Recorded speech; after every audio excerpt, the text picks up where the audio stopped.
हमारे किसी उपयोग में ही नहीं आ रहा है। जिस प्रकार समुद्र जल की खान है, उसी प्रकार शास्त्र ज्ञान की खान है। समुद्र से आप सीधा जल लेओगे, आपके किसी काम में नहीं आएगा। इसी प्रकार शास्त्रों से आप सीधा ज्ञान लेओगे तो वो ज्ञान भी आपके किसी काम में नहीं आएगा। तो वो शास्त्रों का ज्ञान कब काम में आवे?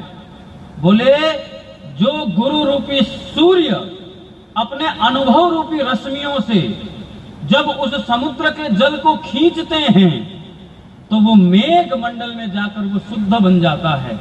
और जब वही मेघ पुनः वही समुद्र का जल जिसको सूर्य की रश्मियों ने खींचकर मेघ मंडल में पहुंचाया और वही मेघ मंडल से जब बारिश के रूप में बरसता है तो वो हर किसी के हर काम में आता है। वो पीने के काम में भी आवे, नहाने के काम में भी आए, कपड़ा धोने के काम में भी आए।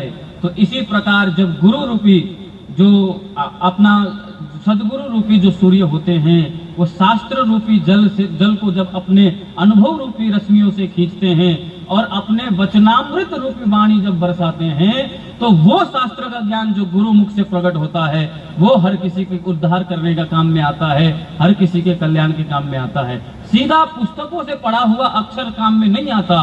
गुरु के श्रीमुख से प्रकट हुआ जो वचनामृत है, जो वचन रूपी ज्ञान है, वो काम करता है, पुस्तकों से लिया हुआ काम नहीं करता। अब ऐसा नहीं है कि पुस्तकों के ज्ञान में ताकत नहीं है। पुस्तकों के ज्ञान में ताकत से लेकर मारोगे तो वही बंदूक की गोली एक कुत्ता भी नहीं मार सकती।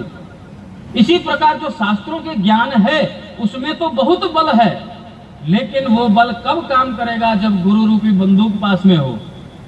पहले गुरु रूपी बंदूक उसको अपने में भरेगा, फिर जब वो वहां से बाहर निकलेगा वचन रूपी, उनके वचन रूपी मुख से बाहर निकलेगा, वचन रूपी छिद्र से बाहर निकलेगा, तब वो कार्य करेगा। सीधा आप अगर शास्त्र से कोई ज्ञान उठाओगे पढ़ने के लिए तो समझ लेना वो किसी का जीवन का कल्याण नहीं कर सकता।